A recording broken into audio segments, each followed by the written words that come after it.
Welcome to Public Affairs Roundtable, a discussion of current events in the nation and around the world and how they affect the people of Indiana. Here's your moderator, Larry Lough. Our topic today, well, we can talk about just about anything, every major defense issue in the United States, the world since World War II, with our special guest. He is Charles Corddry, who is defense correspondent for the Baltimore Sun, a journalist for some 45 years, first with United Press International, since 1967 with the Sun, and a frequent panelist on the award-winning Washington Week in Review, public television's longest-running program. Also with us, Tom Sargent from the Political Science Department here at Ball State University. Mr. Corddry, in your perspective, looking at the defense posture and policy of the Reagan administration, is he different? Is his administration different significantly from past presidents? Is there a different personality each time a president comes into office in terms of his administration? Oh, yeah, each one in theory, I think probably in practice, does a quick review of what he has inherited and lays down some new policies. President Reagan's administration came charging in and immediately boosted the defense budget by something like $26 billion on top of the 20 that President Carter had proposed, and launched the biggest defense buildup there's been in peacetime history. And yeah, I think they're different.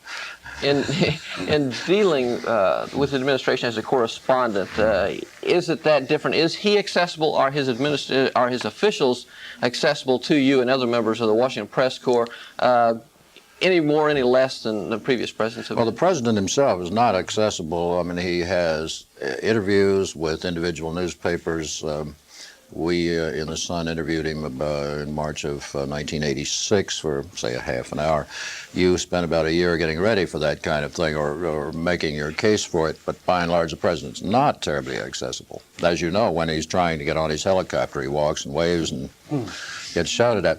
The defense officials, the Defense Department officials, are very accessible. It's no trouble for a reporter to get an appointment with Secretary Weinberger. He's the most accessible of the defense secretaries I've known. And I started with Forrestal. He was the first one. Tom Sargent. Well, I was curious, apropos of the point about Weinberger. There's been a lot of talk recently, and some articles written in a number of journals about the impact of the Defense Department on foreign policy, and particularly the impact on foreign policy and even defense policy of the relations between people like Caspar Weinberger and George Shultz. Yeah. What's your assessment of that? Is there really a feud? Is there really a problem? Has that been had any impact on foreign policy? There's not any doubt at all that there's a constant difference of opinion between George Shultz, who formerly headed the Bechtel Corporation, and Caspar Weinberger, who formerly was its general counsel. They see differently on foreign policy issues, and Weinberger's frequently saying, they accuse me of committing foreign policy. They do indeed, as he travels about the world, and he does a lot of that. A specific and important difference, Tom, was the one over what to do about terrorism. And the State Department was the hawk in that one. Shultz has a real thing about Gaddafi. He always wanted to put him back in his box.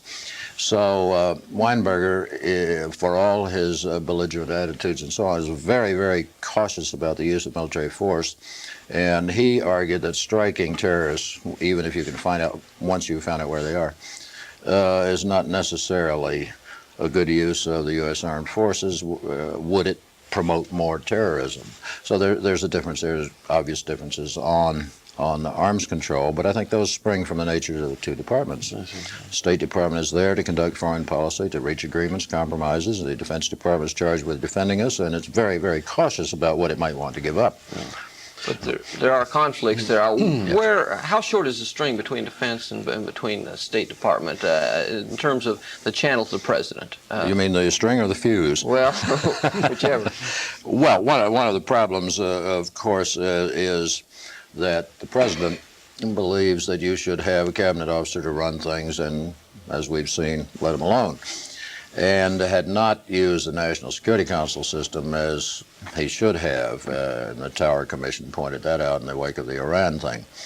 If things are going the way they should, the National Security Assistant would harmonize the views of the State Department and the Defense Departments and see that the President got all the options laid out for him. And that wasn't happening, as the Tower Commission said, it wasn't. So I guess the result is that Weinberger, who is really the President's lawyer for defense, has his ear and has won he's won all the fights really over defense budgets and so on within the administration. Well, somebody like Richard Pearl, for example, that's been Assistant Secretary for, I think, International Security Affairs in the Defense Department. Yeah. How much of an impact does he have on foreign policy? My impression is that he plays a role in foreign policy and runs a kind of mini State Department. The International Security Affairs Office of the Pentagon has always been called the Little State Department, and you need something of that sort. When Richard Pearl was asked to come into the administration, that job wasn't open, so they created another one they called International Security Policy. So now I had two assistant secretaries, and his field was NATO and arms control. I tell you, Richard won most of the battles over arms control, and the reason is, frankly, that he was smarter than the other people he was dealing with. So I don't fault him. If he won and he and the Secretary of Defense saw eye to eye, the State Department couldn't match him in the intellectual debate. I mean, that's just a personal opinion, but it was philosophically really a case of the SALT II agreement was not well regarded either by the Senate when Carter was president, or certainly by the Reagan administration. And I think the Reagan philosophy was, let's build up our defenses, at least let the world think we've regained our strength, and then negotiate. And they have pretty much done that. Whether the negotiations will now go anywhere is to question. What I'm hearing you say, in one sense, is that personalities play a tremendous role in the development of policy and the implementation of policy. Oh, is that fair? Oh, sure. I think we used to refer to the two Richards. Richard Burt was the Assistant Secretary of State for Europe, and Richard Pearl was, as we've described. And Richard Burt, would have been awfully hard to think of him as being dovish, but only in relation to Richard Pearl. But, of course, Richard Burt was sent to Germany as the ambassador, and Pearl had a free field. Now, Pearl's leaving, by the way. Is he in fact leaving, or being? I mean, no, I think this is for real. Let me ask that question another way. Is he leaving under his own free will, or is there a little push? And if there's a push, why? No, I don't think there's any push. I think some people who are way to the left would like to think that this signifies that he's lost his arms control battles, that we're now going to reach some agreements with the Soviets that he would have not liked. But I think that at this time in any administration, you begin to see people fleeing the ship. Secretary of the Navy is leaving, John Lehman's leaving, and Pearl's leaving, and others have gone. And Richard wants to write a book. He wants to write a novel, and he's going to the American Enterprise Institution in Washington, I think, and be very nice. Crank up the book. You've reported rather extensively on arms limitation talks, on the Senate consideration thereof. Yeah. Is the Reagan administration moving in a direction that in this last quarter that the president says in the sports context will be the greatest quarter ever, we'll finish this fourth quarter on a high note? Are we looking at an arms limitation agreement with the Soviets, realistically? Just on the reduction of intermediate range missiles in Europe, those that travel between 600 and 3,000 miles, or some say 900, but anyway. I think we can get an agreement on those. But a larger agreement, I don't think there's enough time left.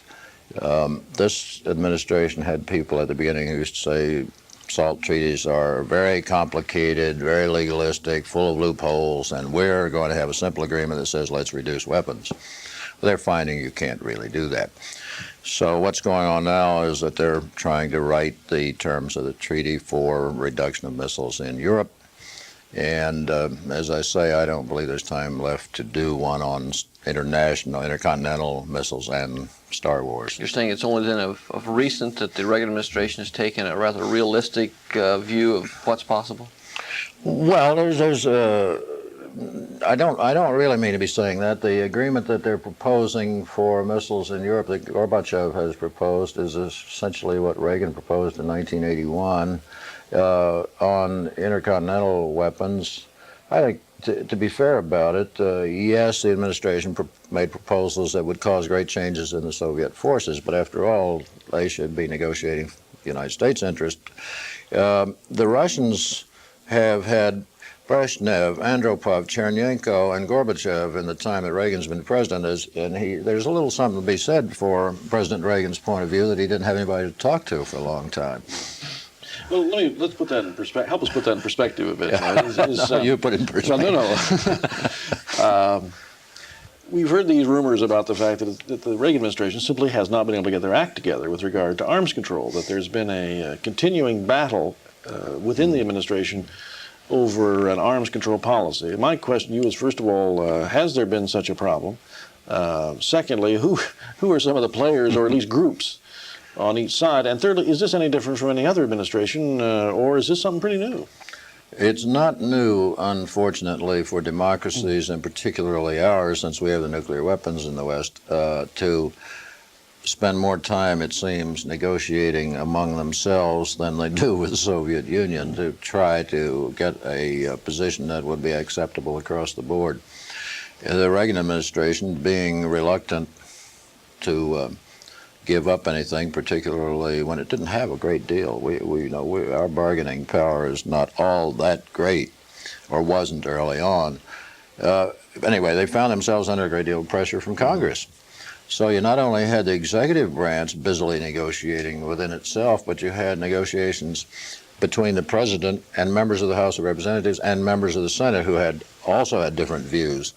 I don't know whether in the end the result's going to be any different from what it might have been if we'd had a straight-out policy from the beginning. But what they talked about, in oversimplified terms originally, was a one-third reduction and great changes within the remaining total of strategic weapons.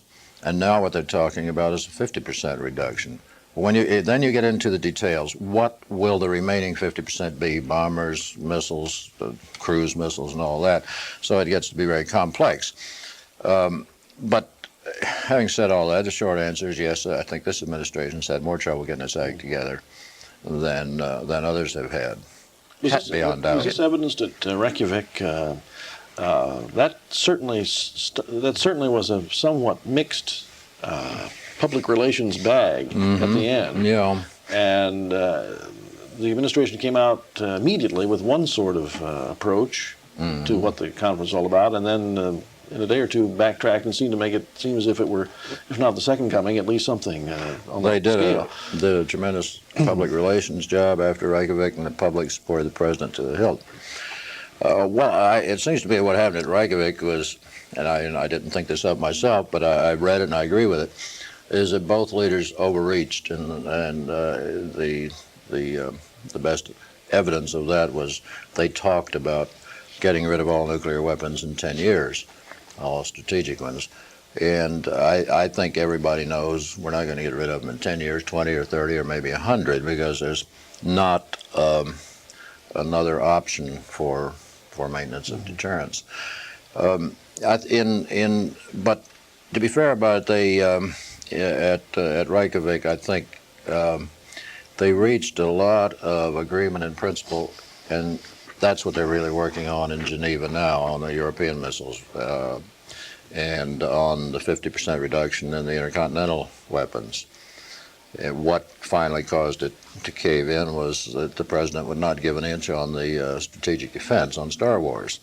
So whether Star Wars ever works in any other way, it won its first victory at Reykjavik because it prevented two leaders from reaching an agreement that they would have had to send their negotiators to Geneva to change anyway. Do we see that as a major stumbling block in arms talks henceforth? At least the SDI has developed in rhetoric, if not in technology, but it's certainly become a center of media attention when we talk about arms limitations. It's a center of Kremlin attention, too, I'm sure. I think that Star Wars involves such advanced technology that it would forced the Soviets under Gorbachev to do a lot of things they'd prefer not to do. I don't think they want to engage us in another high-tech race right now, and I think Gorbachev's got a lot of internal problems that he'd prefer to work on. Using SDI for a whipping boy also gives him a chance to another option for trying to drive a wedge between Europeans and Americans, because Europeans are not all that enamored of Star Wars either. So whether we'll ever have it, but that's another issue.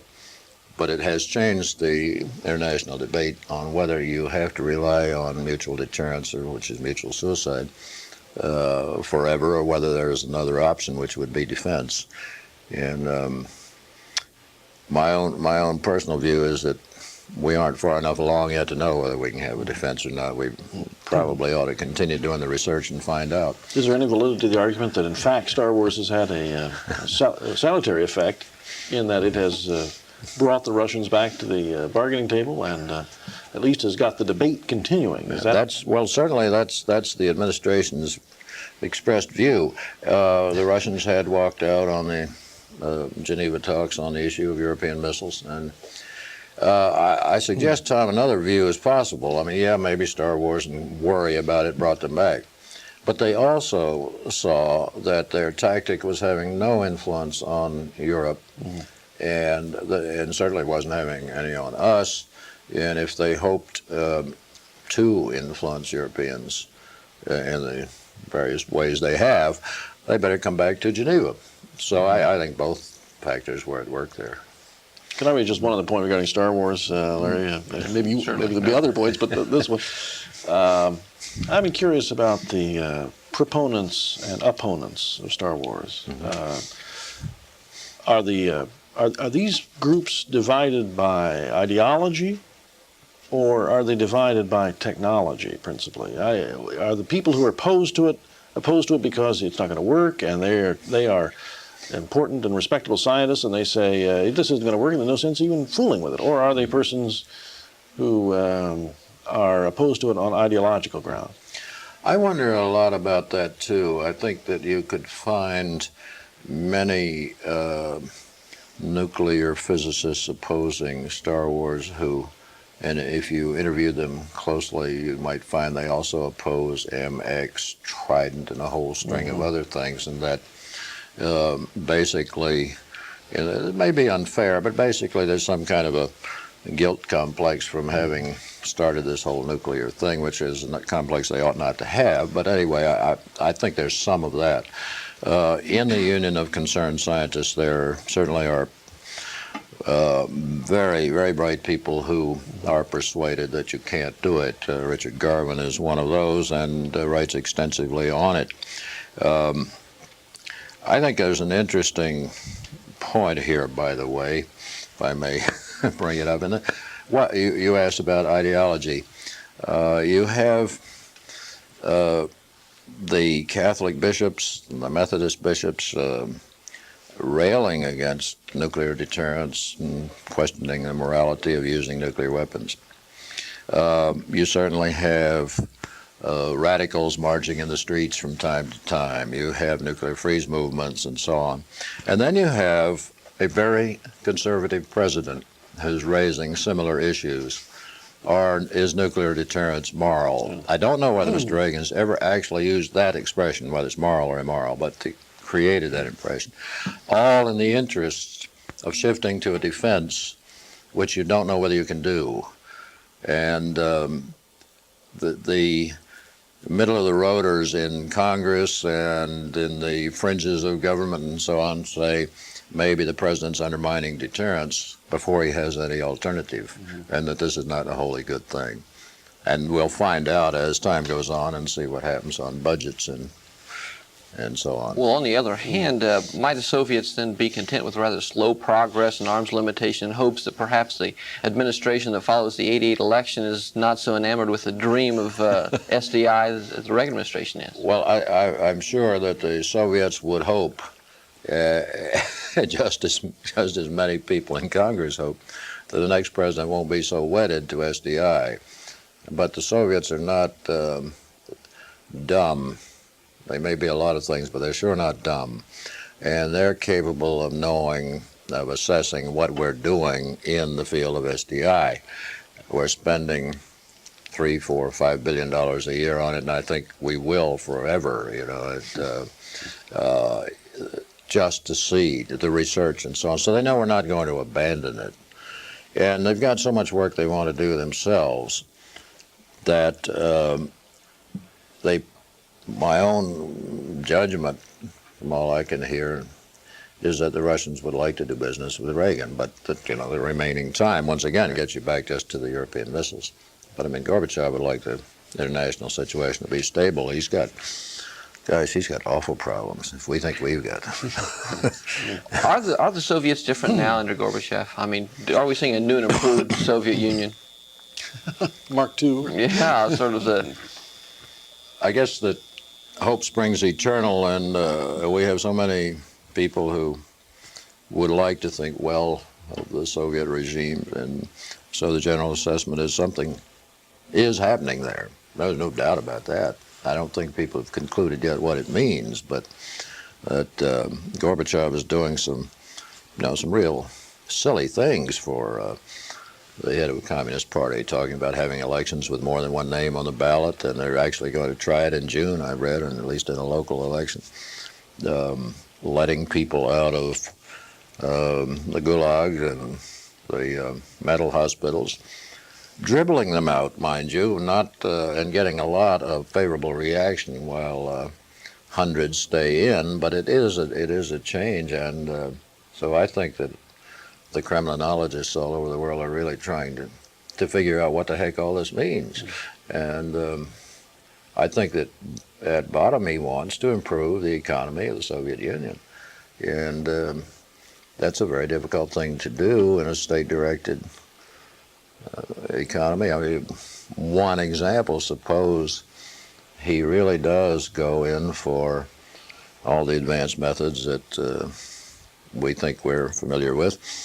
This would involve computerized systems all over the Soviet Union with all kinds of information getting out to the people. Well, I mean, can a communist state afford that? I don't know. And,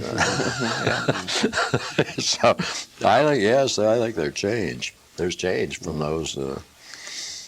Apropos of the Soviet Union, I was curious.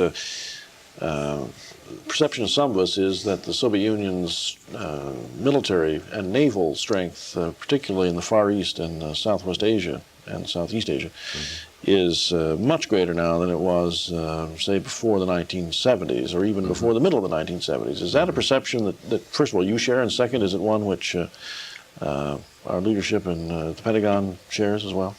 Well, I'm sure our leadership in the Pentagon shares it. It is another argument for that 600-ship Navy. Well, I think that the Soviet Union probably had about a quarter of its military forces sort of opposite the Chinese border for a long time. But what's happening is the opportunity to expand into the Pacific, because they came into possession of some very nice bases that we built in Vietnam, at Cam Bay in particular, so that they can now have a coaling station. Right. And this greatly shortens distances into the Indian Ocean for the Soviet fleet.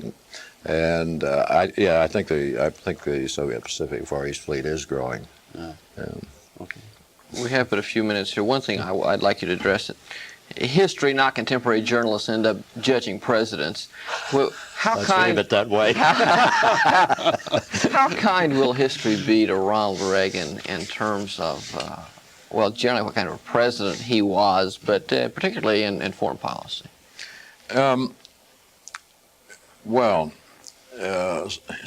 You say history, and I won't have to be around to see what I've said at the time, but it seems to me that you may have had a line of demarcation last November when the Iran adventure surfaced, but that in general, I believe history is going to have to say that Reagan restored the country's confidence, and I believe that there was a lack of confidence when he came in, that he made the country feel better about itself, and he showed gave the world a perception that America had rebuilt its power. Whether you can point to individual achievements, that's another problem. It's very hard to say he got a Middle East agreement, because he hasn't, or that he solved the problem in Nicaragua, that he hasn't. And so, but I think history will be kind to him. Now, unfortunately for him, along came this folly with Iran, and then the disclosure of what many people suspected but didn't care about, that he hadn't paid much attention to what was going on in his own national security apparatus. So I think that is going to change. Whatever the view of Reagan might have been, it seems to me is inevitably going to be changed on the downside. But people have been underestimating Reagan for as long as he's been in public life. He does have another couple of years, and we'll have to see now. He's quite capable of snapping back. Then you don't take it lightly when he says this last quarter of his tenure's presidency, it's going to. You haven't seen anything yet. Well,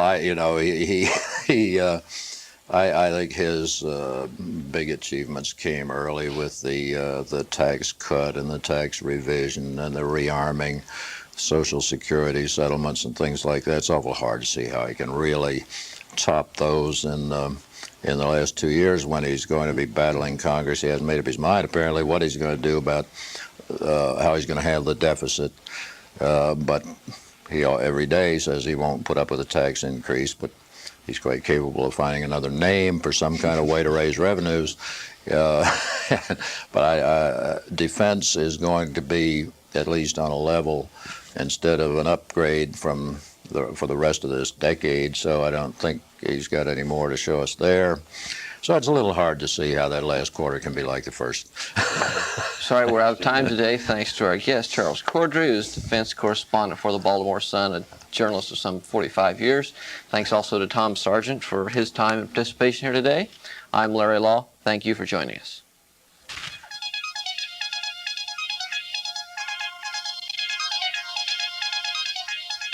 If you have comments regarding this program, please address them to John Rouse, Box 149, Muncie, Indiana, 47305.